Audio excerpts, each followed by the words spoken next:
فرمایا اِنَّا أَنزَلْنَاهُ فِي لَيْلَةٍ مُبَارَكَةٍ اِنَّا كُنَّا مُنذِرِينَ کہ اس قرآن کو لیلہ مبارکہ میں نازل کیا اور بے شک ہم ہمیشہ ڈرانے والے ہیں۔ اس ڈرانے کی نسبت احادیث میں نے پیش کی۔ کیا ڈرانے والے ہیں؟ اس شے سے کیا جو حضور کرتے تھے عمل،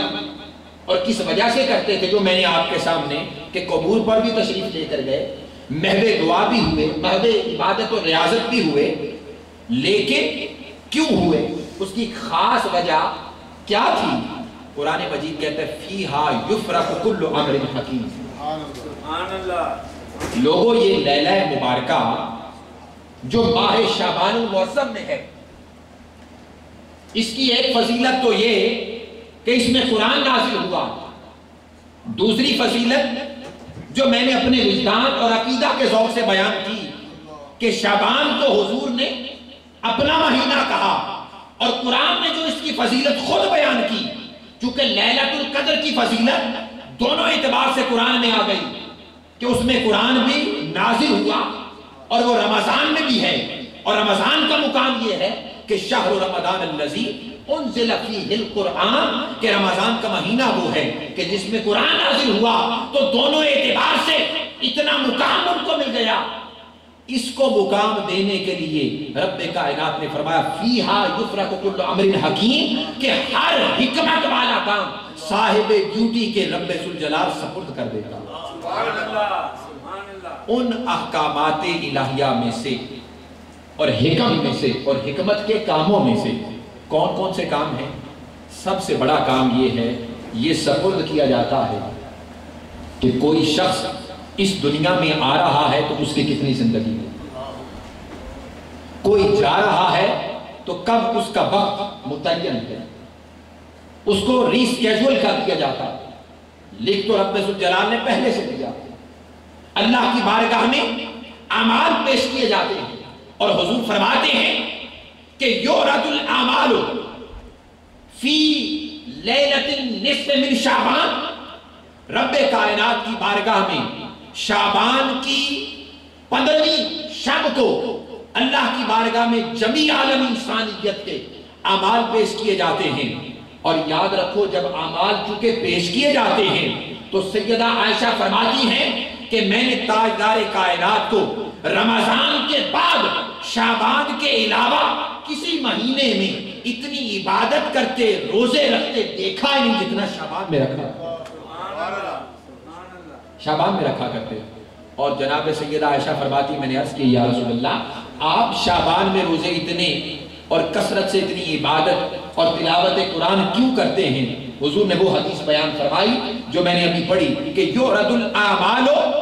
فی لیلۃ النصف من شعبان، کہ شعبان کی درمیانی اس رات کو رب کی بارگاہ میں اعمال پیش کیے جاتے ہیں۔ اور حضور نے فرمایا عائشہ، چاہتا یہ ہوں کہ جب میرے عمل اللہ کی بارگاہ میں پیش ہو رہے ہو تو میں اس وقت روزے کی حالت میں ہوں،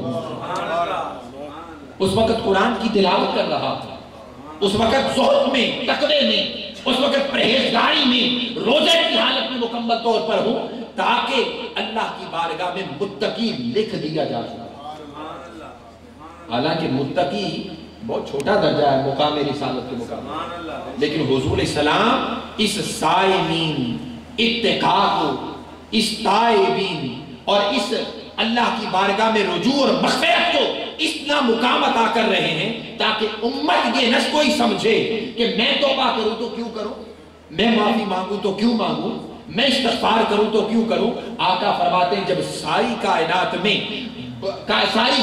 میں سب سے زیادہ پاکیزہ اور مطہر ہو کر میں توبہ کر سکتا ہوں تو امت کا فرد کیوں شرمائے گا؟ امت کا کوئی فرد بشر کیوں اس بات سے شرمائے؟ اور یاد رکھیے عزیزان محترم، لوگ یہ کہتے ہیں کہ اس شب برأت کی کیا فضیلت ہے اور دوسری راتوں پر اس کو زیادہ مقام کیوں دیا جاتا ہے؟ ایک تو نص قطعیہ سے، یعنی نصوص قطعیہ سے، قرآن پاک سے، جسے عبارت النص کہا جاتا ہے، اس سے میں نے آپ کے سامنے پیش کیا۔ پھر اس کے بعد بخاری، مسلم، ترمذی، نسائی اور ابن ماجہ کی احادیث پاک آپ کے سامنے پیش کی۔ اس کے بعد میں جو لوگ اعتراض کرتے ہیں ان کے لیے، انہی کے ایک امام علامہ ابن تیمیہ کا فتاوی ابن تیمیہ، علامہ ابن تیمیہ کا فتاوی ابن تیمیہ، یہ مکتبہ اہل حدیث کے اور مکتبہ وہابیت کے بہت بڑے امام ہو گزرے ہیں، ان کا یہ فتاوی ابن تیمیہ ہے۔ اس میں علامہ ابن تیمیہ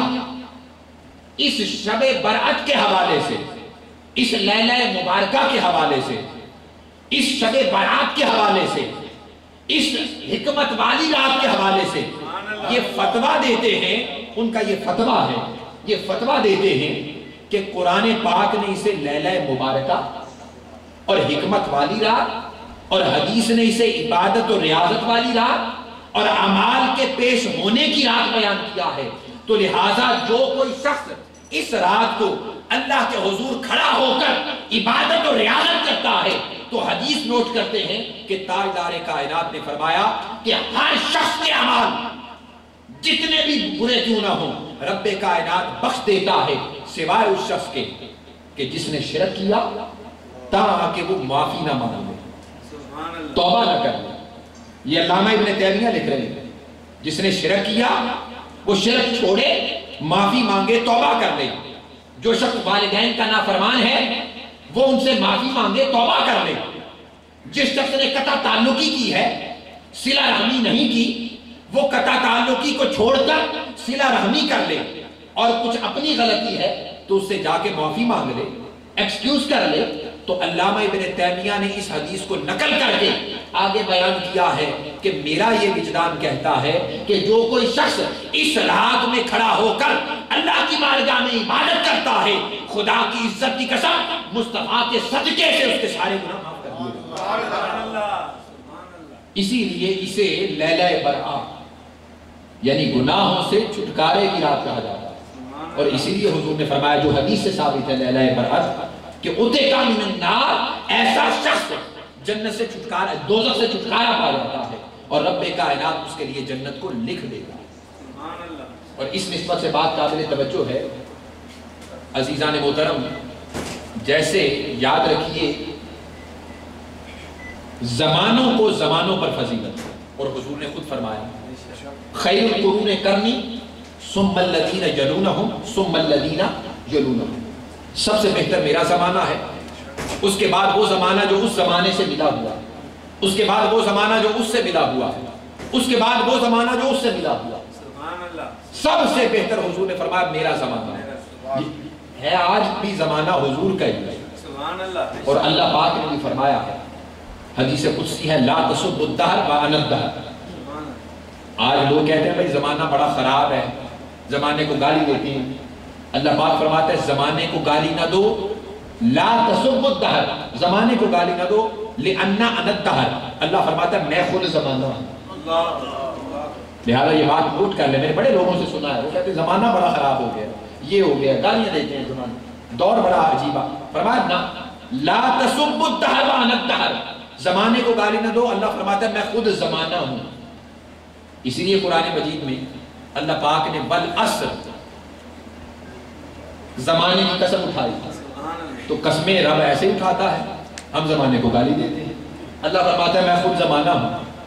تو حضور کیا کہتے ہیں سب سے بہتر کون سا زمانہ ہے؟ حضور کا زمانہ۔ سب سے بہتر کون سا زمانہ ہے؟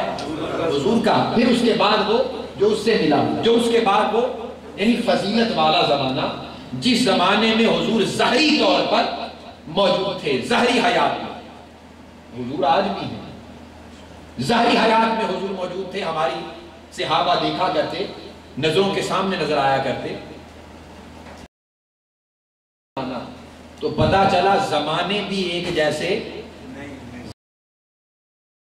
تو جب زمانے ایک جیسے نہیں ہو سکتے تو راتیں ایک جیسے کیسے ہو سکتے؟ اب جب زمانے ایک جیسے نہیں تو یاد رکھیے قرآن مجید نے فرمایا ہے زمینیں بھی ایک جیسی ہیں، مکان بھی ایک جیسے نہیں ہیں۔ قرآن مجید نے فرمایا حضرت موسیٰ علیہ السلام کا قوم جبارین سے مقاتلہ اور جنگ کا وقت آتا ہے، رب کائنات حکم فرماتا ہے تو وہ سب سے بہتر زمانہ اے موسیٰ ادخل الارض المقدسۃ التي كتب اللہ لکم، اے موسیٰ اس ارض مقدس پہ تشریف لے جائیے، اللہ نے آپ کے لیے فتح لکھ دی ہے۔ یہ کون سی جگہ تھی؟ بیت المقدس، جہاں پہ آج موجود ہے، اسے رب نے ارض مقدس فرمایا۔ کیا فرمایا؟ کیوں فرمایا؟ تمام محدثین نے، ائمہ نے، مفسرین نے لکھا وہاں پہ انبیاء کی قبریں تھیں، رب نے اسے ارض مقدس کہا۔ حالانکہ قوم جبارین، نافرمان، کافر، اسے قوم کے خلاف جنگ کرنی ہے،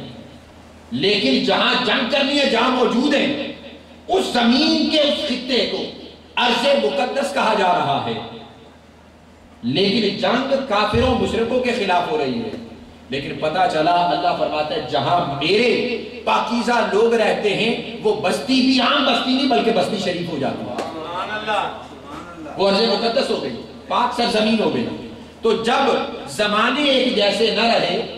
تو زمینیں بھی ایک جیسی نہ رہیں، زمینیں بھی ایک جیسی نہ رہیں۔ جیسے قرآن مجید میں اللہ رب العزت نے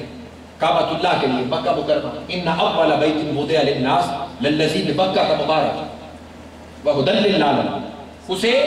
مبارک سرزمین فرمایا۔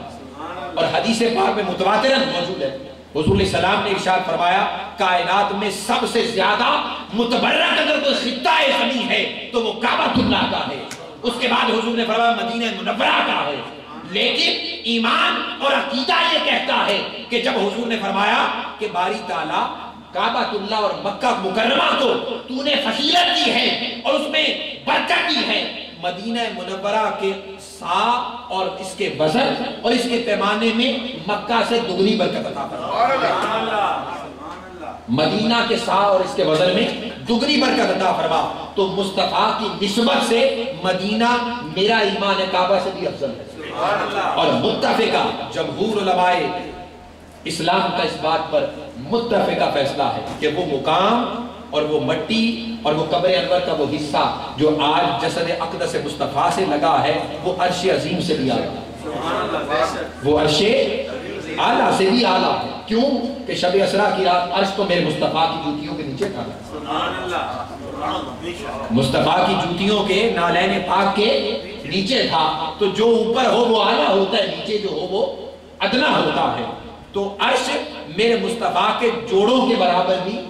نہیں ہے۔ تو جب جوڑوں کے برابر نہیں تو اس مٹی کے برابر کیسے ہو سکتا ہے جو مٹی 1400 سال سے مصطفیٰ کے جسم سے لگی ہوئی، مصطفیٰ کے جسم میں اطہر سے لگی ہوئی ہے۔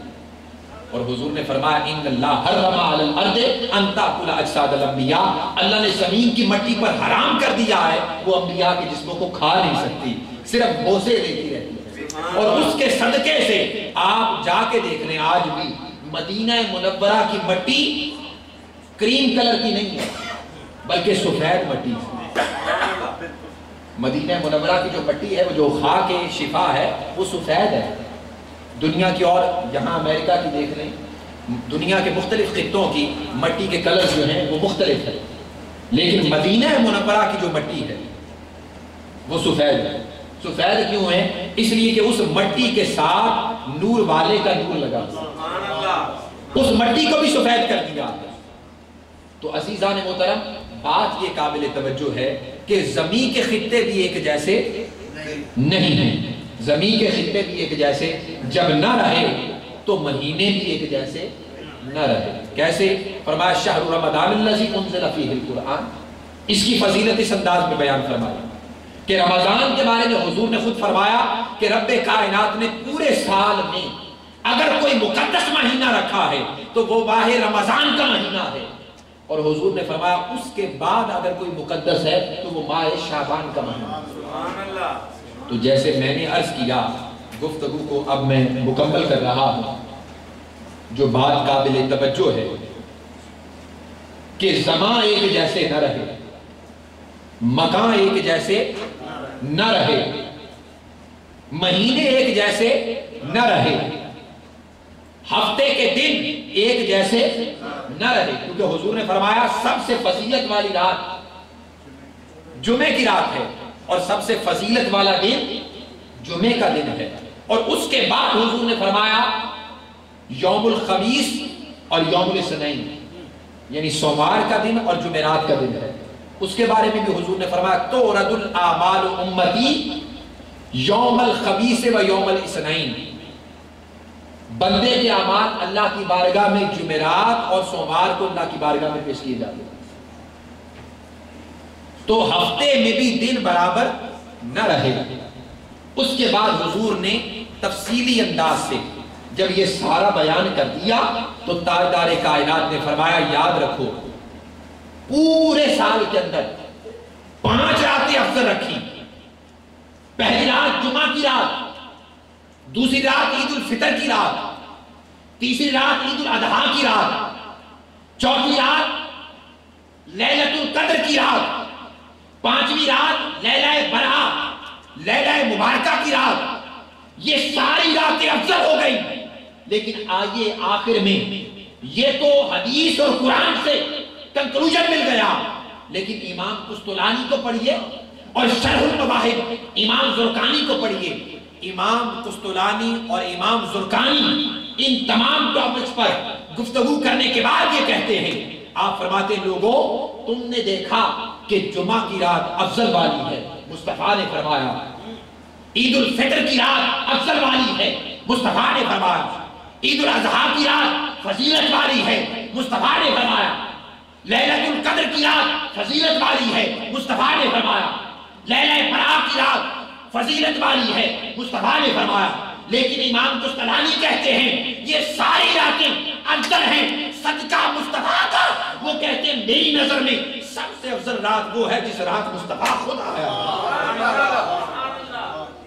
جس رات کو خود مصطفیٰ تشریف لائے ہیں، وہ ساری راتوں سے زیادہ افضل ہے۔ اور وہ رات کون سی ہے؟ وہ 12 ربیع الاول کی رات ہے، وہ 12 ربیع الاول کی رات ہے۔ لیکن ایک بات کا اضافہ میں خود بھی کرنا چاہتا ہوں کہ اس رات مصطفیٰ آئے تو فضیلت والی بنی، جس رات مصطفیٰ پھر گئے جسے لیلہ معراج کہتے ہیں وہ بھی فضیلت والی، یعنی 5 راتوں کی فضیلت تاجدار کائنات نے فرمائی، قرآن کی فضیلت حضور نے فرمائی۔ تو صاحب قرآن کی نسبت سے کیونکہ صفات یا اوصاف موصوف کی وجہ سے ہوتے ہیں، تو موصوف کی فضیلت کا عالم یہ ہے کہ جس رات وہ خود آئے، امام قسطلانی امام زرقانی فرماتے ہیں وہ ان راتوں سے بھی افضل ہے، اور جس رات کو رب کائنات بلائے وہ بھی ان راتوں سے افضل ہے۔ اللہ رب العزت کی بارگاہ میں بسد عجز و نیاز التجا ہے کہ اس دور کے اندر جو لوگ اس قسم کے انتشار، فتنے اور من گھڑت،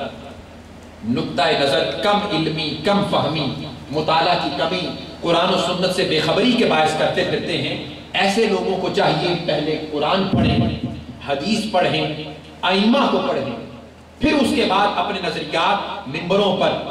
اخبارات میں، ٹیلی ویژن میڈیاز کے اوپر بیان کرنے کی کوشش کیا کریں۔ کم علمی، کم فہمی اور مطالعہ نہ ہونے اور انلیٹریٹ ہونے کی وجہ سے لوگوں کے عقائد یا لوگوں کے اندر انتشار یا فتنہ پیدا کرنے کی کوشش نہ کیا کریں، تاکہ امت مسلمہ میں یاد رکھیں ایک بات جو چھوڑ دی جاتی ہے، لوگ عام جو طبقہ ہوگا اسی بات کو لے کر آگے چلتا چلا جاتا ہے۔ ہر بندے کی رسائی قرآن تک نہیں، حدیث تک نہیں، اس کو ناظرہ پڑھنے کی حد تک کوئی فوت ہو جائے تو اس کے لیے اصالے ثواب تو کرتے ہیں، لیکن اس کا ترجمہ نہیں پڑھتے کہ قرآن نے فرمایا کیا ہے، حدیث کیا کہتی ہے، مفسرین نے اس کی تفسیریں کیا بیان کی ہیں، قرآن و سنت کا نچوڑ کیا ہے۔ تو اس کو بڑا ضروری ہے ہم میں سے ہر بندے کے لیے کم از کم ایک تفسیر جو آسان فہم اردو کی ہو وہ ضرور پڑھا کریں۔ اس دور میں اہل سنت والجماعت کے بڑے عظیم علماء اور مفسرین کی تفاسیر موجود ہیں، جن میں علامہ ابو الحسنات سید محمد احمد قادری رحمۃ اللہ علیہ کی تفسیر الحسنات اردو میں بڑی ضخیم 7 جلدوں میں موجود ہے۔ جسٹس پیر محمد کرم شاہ الازہری کی تفسیر ضیاء القرآن 5 جلدوں میں موجود ہے۔ ایک جلد میں تفسیر نور العرفان مفتی احمد یار خان صاحب کی، انہی کی ایک تفسیر نعیمی 15 جلدوں میں موجود ہے۔ ہر تفسیر کا ایک انہوں نے جلد لکھی، ہر پارے کی ایک جلد۔ پھر تفسیر خزائن العرفان علامہ نعیم الدین مراد آبادی کی موجود ہے۔ اس کے علاوہ آج کے اس دور کے بہت بڑے مفکر اور مفسر ڈاکٹر محمد طاہر القادری صاحب کا ترجمہ قرآن مجید جو کہ عرفان القرآن کے نام سے، اور ان کی کتابیں قرآن مجید کی تفاسیر اور ان ٹاپکس کے اوپر تقریباً 1000 کی تعداد میں موجود ہیں۔ تو عزیزان محترم ایسے بندے کو سنیں، ایسے بندے کی کتابیں پڑھیں، کم سے کم جو بندہ بذات خود اس کا اہل ہو۔ آپ لوگ یہاں بیمار ہوتے ہیں تو آپ اپنے فیملی ڈاکٹر کے پاس جاتے ہیں، ایک عام ایم ڈی کے پاس جاتے ہیں، ایم ڈی کو آپ بتاتے ہیں مجھے یہ پرابلم ہے، یہ مسئلہ ہے، تو وہ آپ کے جو ظاہری علامات جو آپ بتاتے ہیں وہ سن کر یہ کہتا ہے کہ آپ کو ہارٹ کی بیماری ہو رہی ہے، مجھے لگ رہا ہے، یا کوئی ایسی اور لنگس کی پرابلم ہو رہی ہے، کڈنی کی ہو رہی ہے، سٹومک کی ہو رہی ہے، تو وہ آپ کو اس کے اسپیشلسٹ کے پاس بھیجتا ہے۔ آپ اپنی ظاہری فزیکل ڈیزیزز کے لیے اسپیشلسٹ کے پاس جاتے ہیں، لیکن روحانیت اور علم دین کے لیے کیوں اسپیشلسٹ کے پاس جاتے ہیں؟ اس کی جب باری آتی ہے تو ہم کہتے ہیں یہ فلاں مولوی صاحب ہے، ٹھیک ہے یہ جمعہ پڑھا دیں گے، ٹھیک ہے ان کے پیچھے نماز پڑھ لو، ان کی تقریر سن لو، باتیں وہاں سے سن لی جاتی ہیں، اور اس کے بعد زبانیں زد عام ہو جاتی ہیں، جس سے عقائد خراب ہوتے ہیں، فتنہ پیدا ہوتا ہے، اور لوگوں کے اندر ایک انتشار نہ مٹنے والا چل نکلتا ہے۔ اللہ رب العزت اس دور میں ہمیں ایسے بے علم لوگوں سے بچا کے رکھے، اور رب کائنات ہمیں قرآن و سنت کو پڑھنے، اس پر عمل کرنے کی توفیق عطا فرمائے۔ وما علیہ